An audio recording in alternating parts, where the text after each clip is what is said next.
네, 다 같이 예배를 준비하는 마음으로 묵도하겠습니다.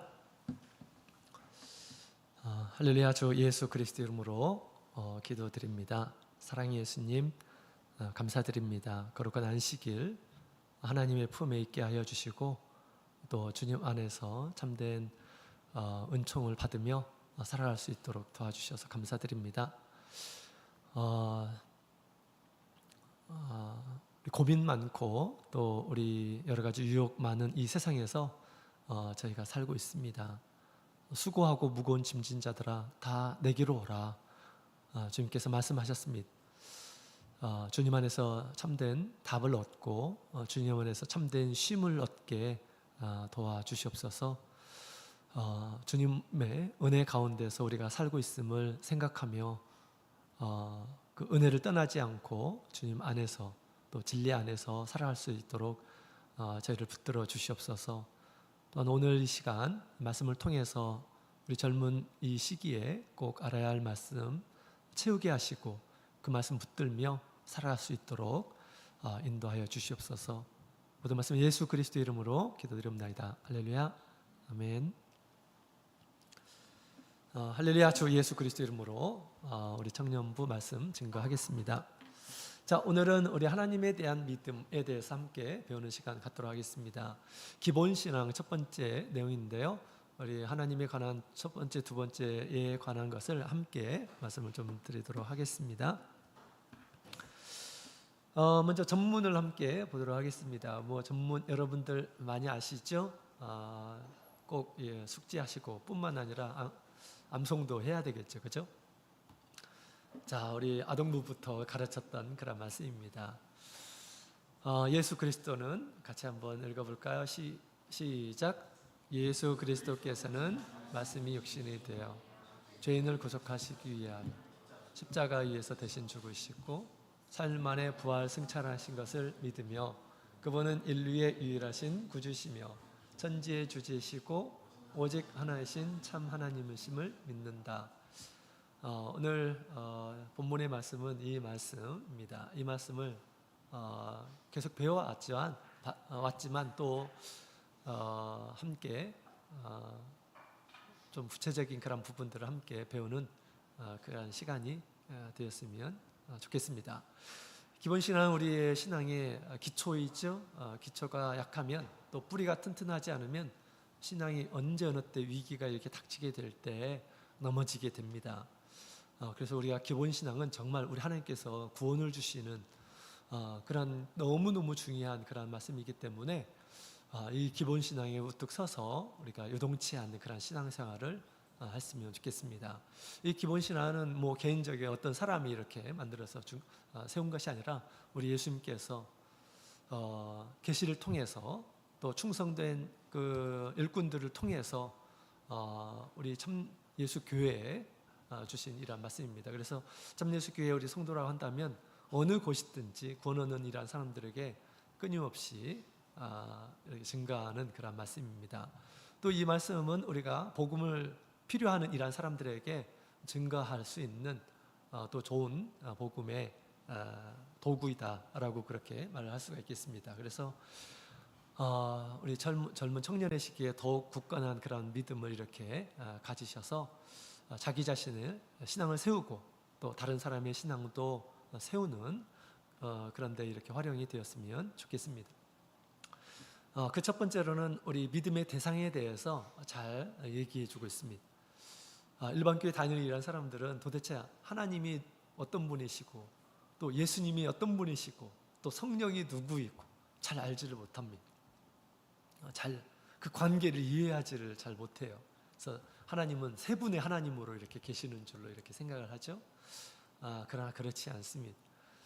그래서 우리가 믿고 있는 이 믿음의 대상에 대해서 정말 정확하게 지금 잘 표현해주고 있는 것이 기본 신앙 1번의 내용인데요.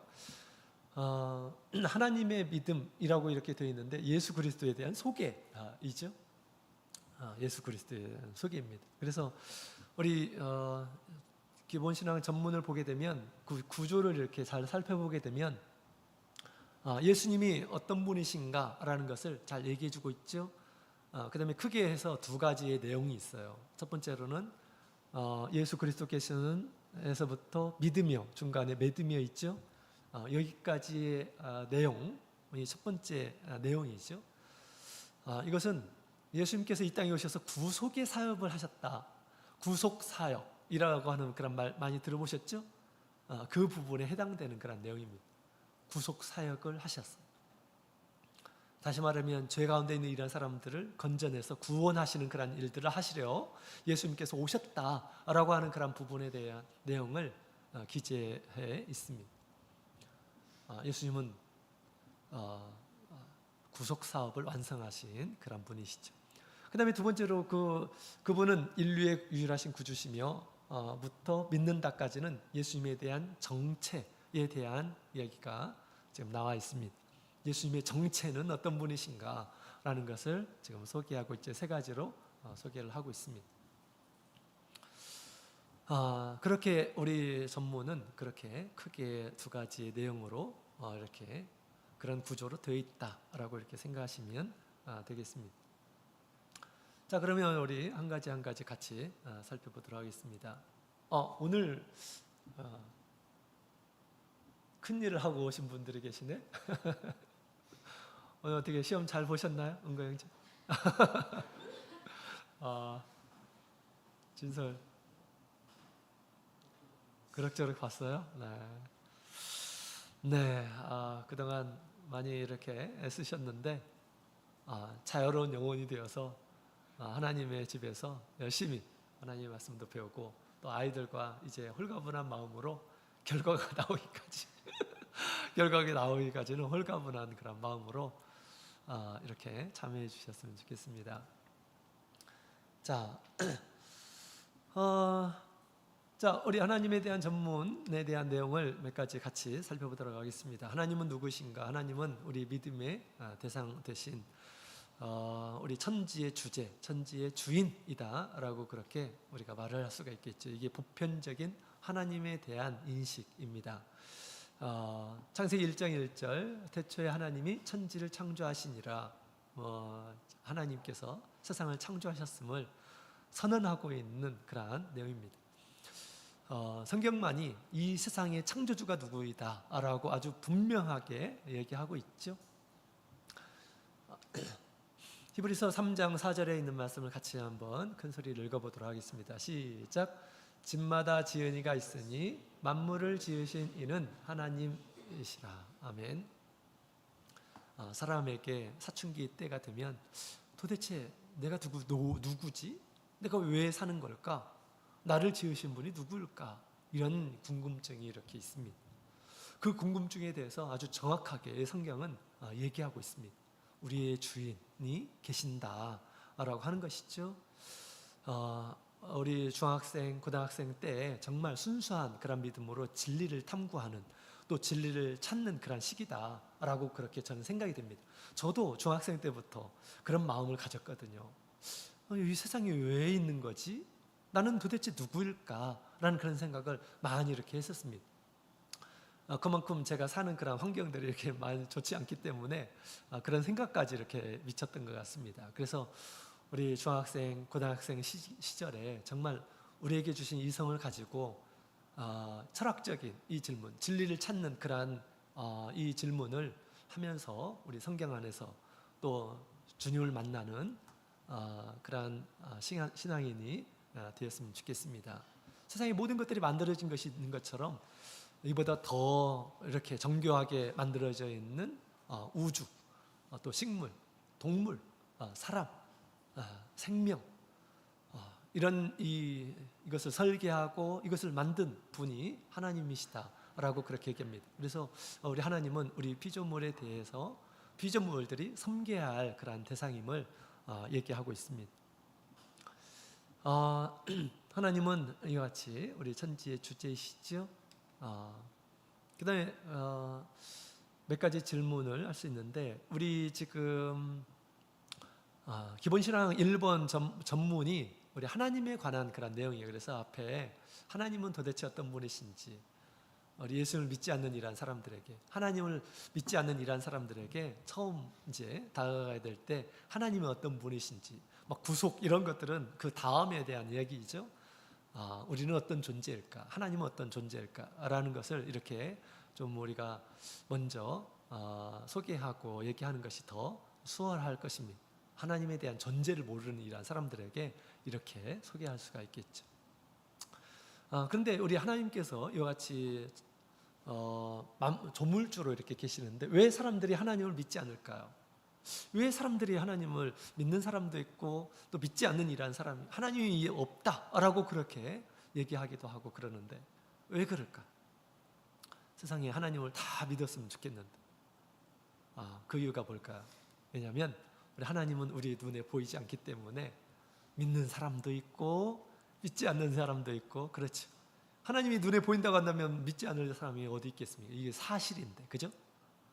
그런데 눈에 보이지 않는다고 그래가지고 존재가 없다라고 이렇게 생각하는 사람은 성경에 보면 어리석은 자다라고 그렇게 얘기하죠.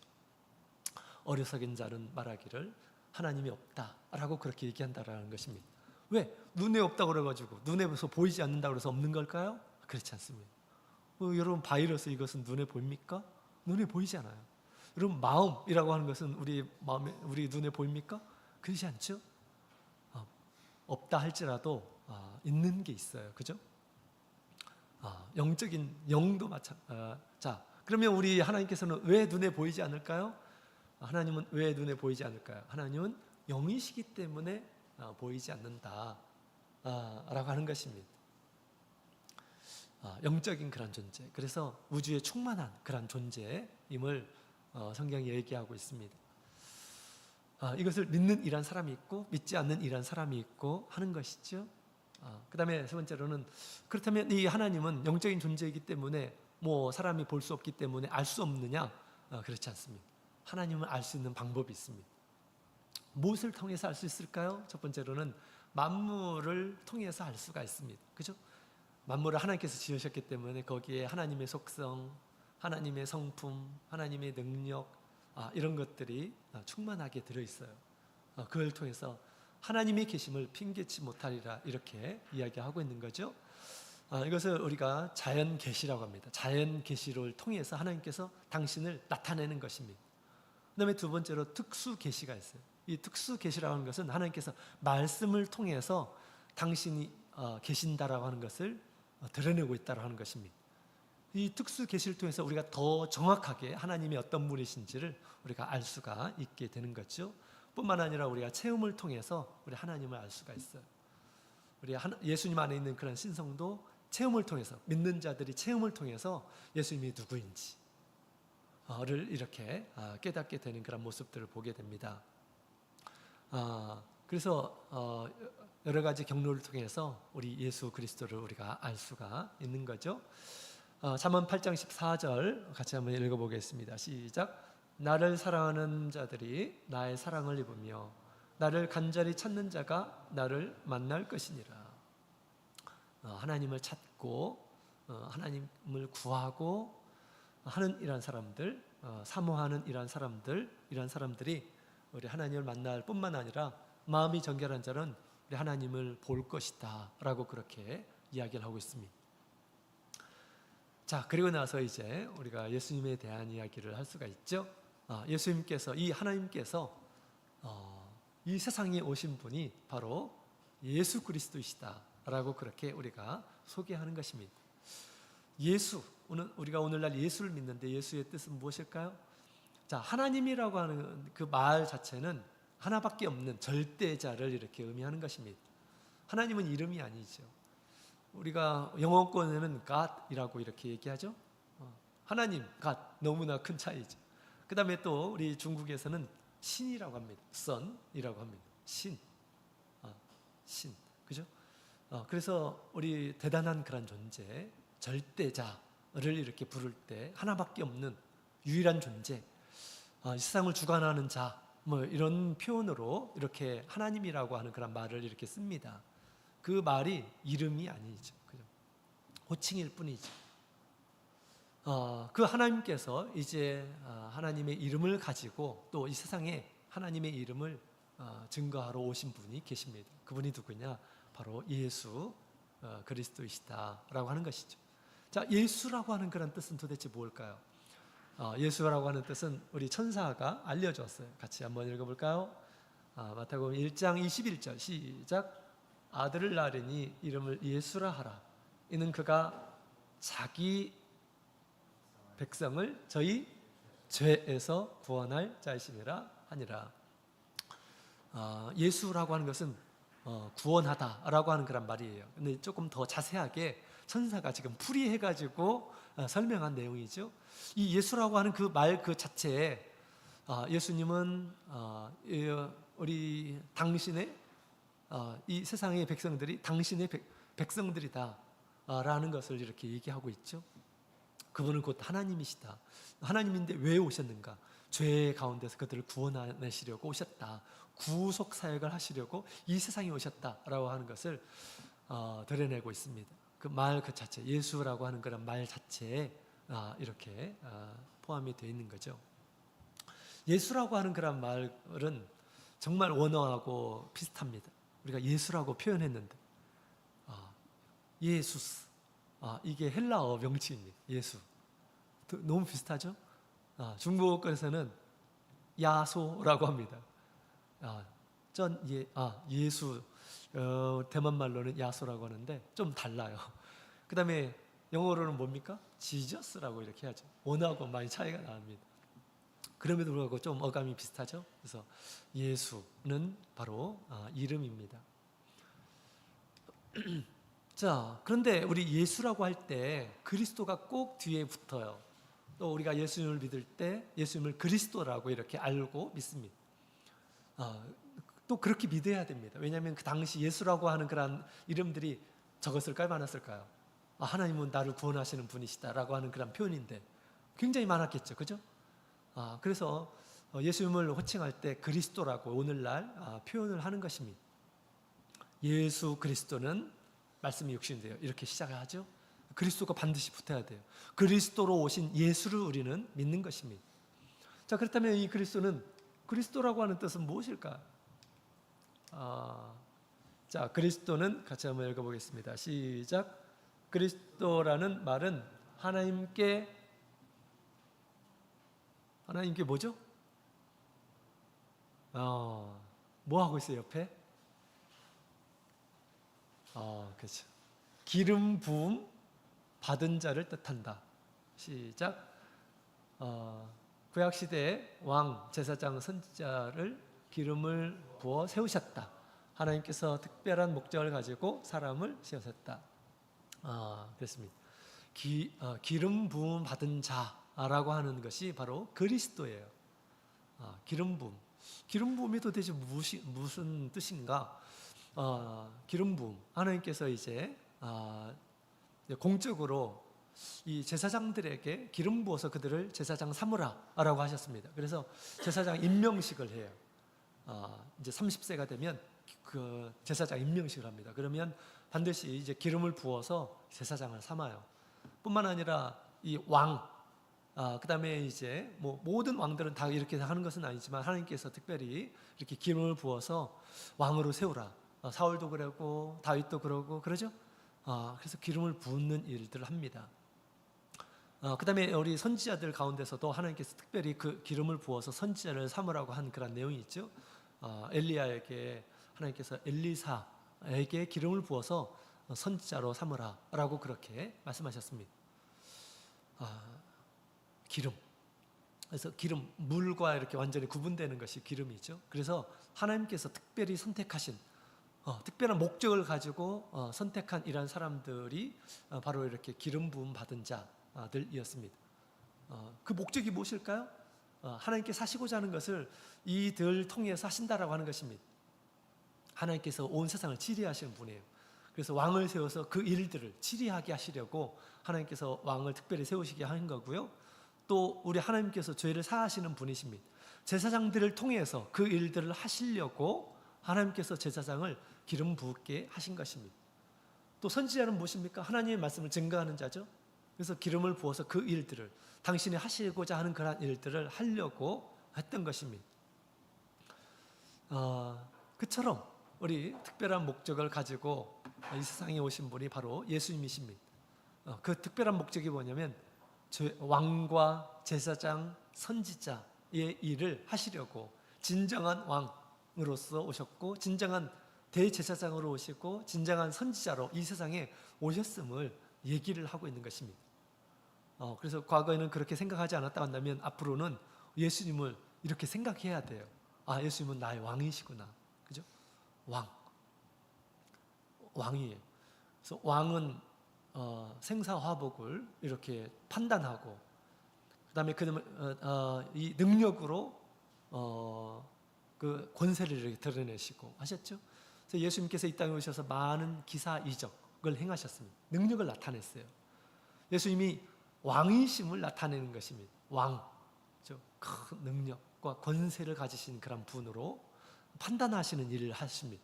복을 주실 이란 사람들에게 복을 주시고, 징계를 하실 이란 사람들에게 징계를 하시고 하는 거죠. 그죠? 우리 예수님께서는 지금도 왕으로 더 온전한 왕으로 계십니다. 그 다음에 두 번째로 예수님께서는 제사장으로 계십니다. 예수님께서 구속의 역사를 하신다고 그랬죠. 이 세상에 구속의 역사가 뭡니까? 제사장의 일이에요. 대제사장의 일이죠. 죄를 사하는 일들을 하는 이란 사람이 바로 제사장과 대제사장의 일이죠. 예수님께서는 그 일을 지금도 하고 계셔요. 진정한 대제사장이 되어서. 이것이 히브리서에 잘 나와 있습니다.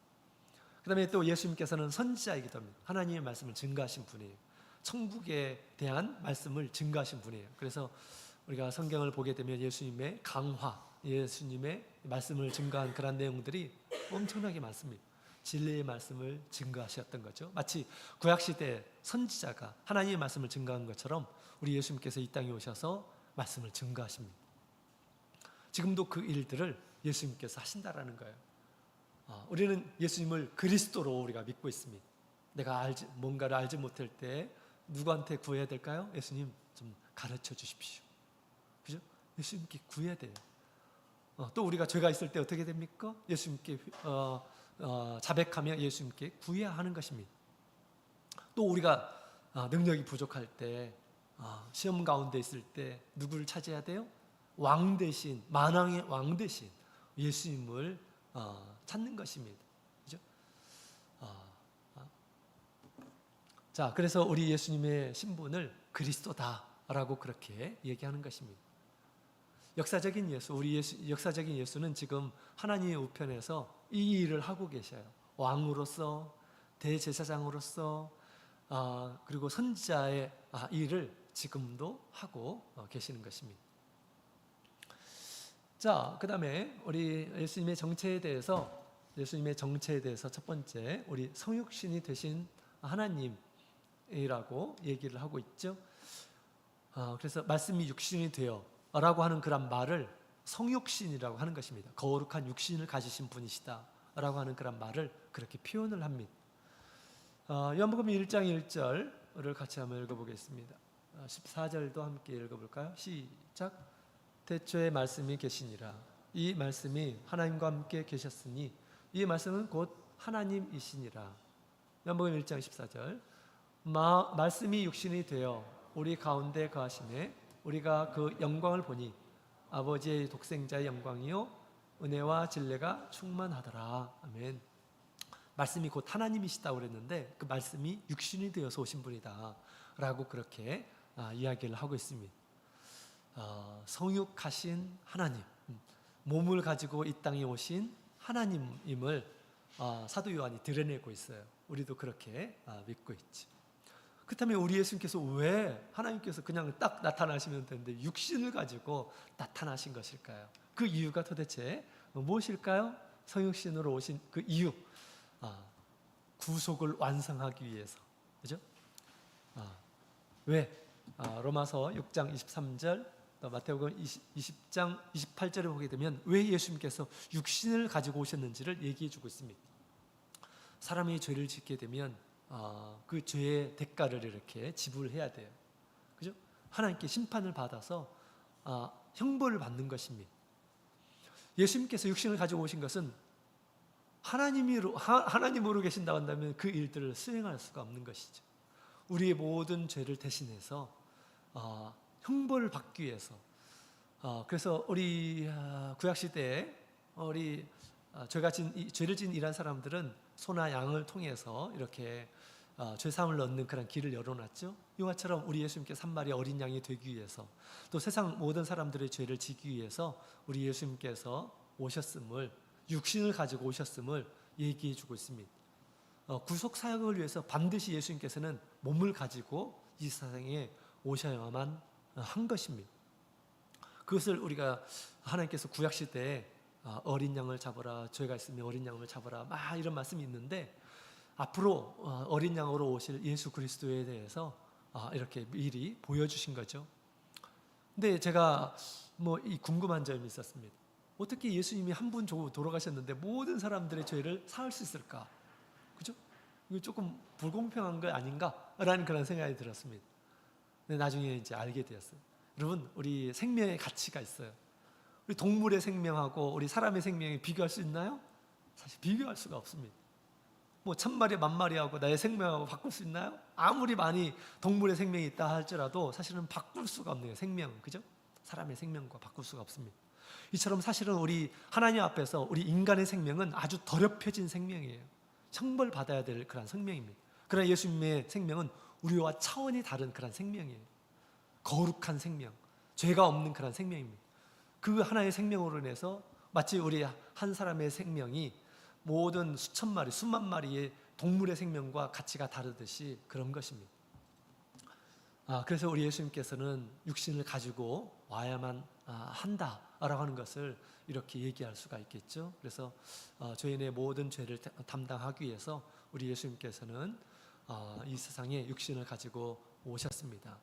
뿐만 아니라 이제 다른 어떤 의미로서 우리 예수님께서 이제 하나님의 아들의 맏아들로서 어떻게 살아야 되는지, 어떻게 하나님의 구원을 이루는 건지 친히 보여주시기 위해서 발자취를 남기기 위해서 우리 예수님께서 이 세상에 오셨습니다.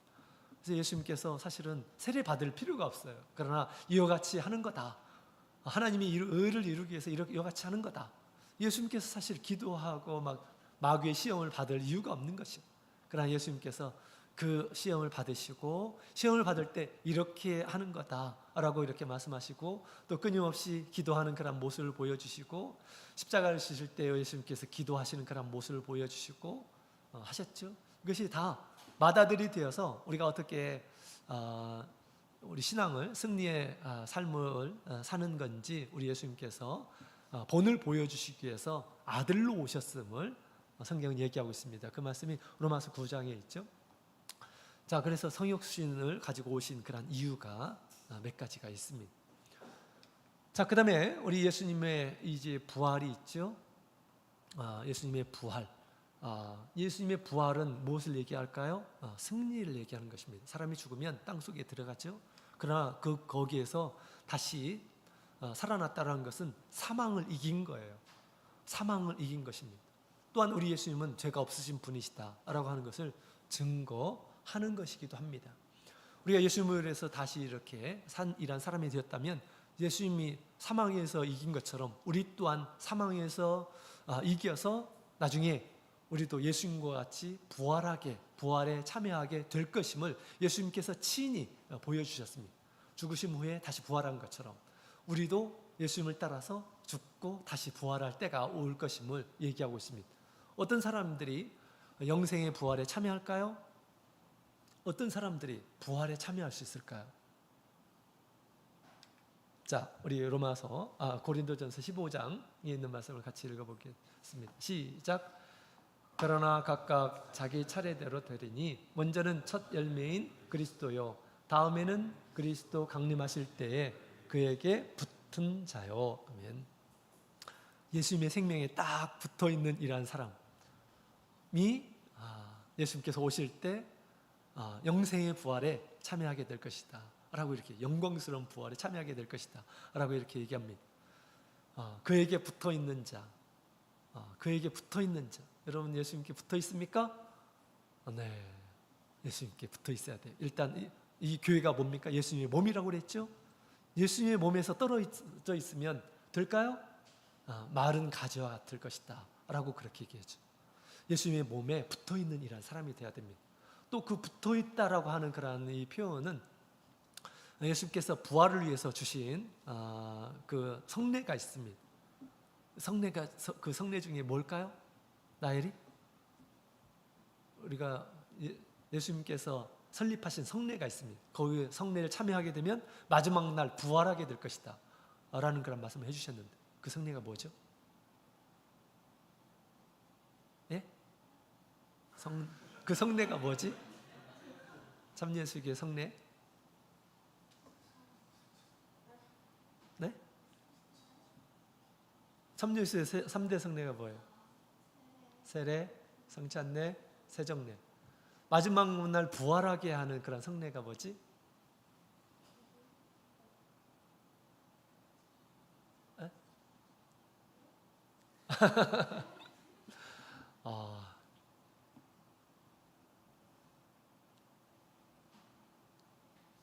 뭐지? 세 개 중에 하나 찍는 건데? 예? 네. 성찬례죠. 성찬례 전문을 보게 되면 사실 그 내용이 나오죠. 그렇죠? 성찬례는 예수님의 생명을 우리가 취하는 거잖아요. 예수님의 생명이 죽음 가운데서 이긴 것처럼 우리 예수 그리스도의 생명이 우리 가운데 있게 되면 우리도 마지막 날 예수님과 같이 부활하게 될 것이다. 예수님께서 요한복음 6장에 그렇게 말씀을 해주셨습니다. 예수님께 붙어있는 이란 사람이 돼야 돼요. 성찬례인데 우리가 고의로 성찬을 참여하지 않고 하는 이것은 믿음이 없는 것입니다. 그죠? 그래서는 절대 안 됩니다. 그래서 우리가 평상시에 우리 예수님께 붙어있는 그러한 삶을 우리가 살아야지 예수님과 함께 부활을 할 수가 있게 됩니다. 자, 그 다음에 예수님께서 승천을 하셨어요. 예수님과 제자들이 승천하지 않고 계속 남아있으면 얼마나 좋을까 이런 생각을 하죠. 그러나 예수님께서 가셔야만 했습니다. 3가지 이유가 있었어요. 천국을 예비하기 위해서, 또 성령을 주시기 위해서. 예수님께서 이제 육신을 가지고 오셨다 한다면 이제 영으로서 그들과 함께 하시겠다라는 거예요. 얼마나 더 좋은 겁니까? 내가 가는 것이 너희에게 유익하다라고 그렇게 말씀하셨어요. 그리고 또 하나님의 보호자 우편에 앉아서 일하시기 위해서 가셨습니다. 하나님의 보호자에 딱 앉으신 것이 아니에요. 예수님이 하나님이시지만 성경에는 그렇게 표현을 하고 있어요. 왜냐하면 하나님께서 보호자에 딱 앉으시면 모든 사람은 심판합니다. 심판의 일을 해요. 예수님께서 오신 것은 구원의 일을 하시려고, 구속의 일을 하시려고 하는 거거든요. 예수님께서 옆에서 끊임없이 구원의 완성을 위해서 예수님께서 왕으로서 도와주시고, 제사장으로서, 대제사장으로서 우리를 속죄해 주시고, 긍휼히 여겨 주시고, 선지자로서 끊임없이 우리에게 진리를 가르쳐 주시는 일들을 지금도 하고 계신다라고 그렇게 얘기합니다. 그래서 사도 요한이 예수님의 모습을 계시록에 보면 딱 보죠. 예수님께서 가슴에 금띠를 띠고 왕의 모습을 보여주고 있는 것입니다. 또 끌리는 그 옷을 입고 계시는 그런 분으로 등장하죠. 대제사장으로 계신다고 하는 것입니다. 눈에 불꽃 같은 눈을 가지신 모든 것을 다 꿰뚫고 계신 그런 분으로 계셨습니다. 예수님은 선지자로서 우리 가운데 거하심을 그렇게 보여준 거죠. 그래서 우리 예수님께서 우리가 구원을 얻을 때까지, 예수님 오실 때까지 이와 같이 우리 가운데서 그 구속의 일을 하시고 계신다라는 것을 얘기해주고 있는 것입니다. 그래서 예수님께서는 승천을 해야만 하는 것입니다. 그래서 예수님께서 내가 가는 것이, 떠나가는 것이 너에게 유익이다라고 그렇게 말씀을 하셨던 것입니다. 예수님께서는 이와 같이 승천을 하셨죠. 그 다음에 예수님의 진정한 정체는 유일한 구원자이시고, 유일하신 구원자이시고, 그 다음에 천지의 천지의 주인이시고, 우리 생명의 주인이시고, 우리를 구원해 주실 분이고, 그 다음에 유일하신 참 하나님이시다라고 증거하고 있습니다. 이 말씀들은 다 성경을 근거한 그런 말씀이죠. 그래서 에베소서 2장 6절에 있는 말씀을 같이 읽어보겠습니다. 시작. 그는 근본 하나님의 본체시나 하나님과 동등됨을 취할 것으로 여기지 아니하시고, 우리 예수님께서 바로 이런 분이심을 우리가 끊임없이 이렇게 상기하면서 예수님이 누굴까? 나의 믿음의 대상이신 예수님은 어떤 분이실까? 자, 성경의 말씀이 생각나지 않으면 우리가 기본신앙 전문을 생각하면서 예수님은 나의 구원을 위해서 오신 분이시구나. 예수님의 정체가 나의 주인이시구나 라는 것을 생각하면서 더욱 주님을 의지하고, 또 예수님께서는 지금도 왕과 제사장과 선지자 역할을 지금도 우리 앞에서 하고 계심을 믿음으로 생각하면서 그분에게 우리가 더 가까이 나가는 그런 삶을 우리가 살았으면 좋겠습니다. 그러면 오늘 우리 기본신앙에 대한 이런 부분들은 여기까지 하도록 하겠습니다. 늘 예수님과 영적으로 동행하는 청년부들이 되기를 원합니다. 같이 기도하도록 하겠습니다.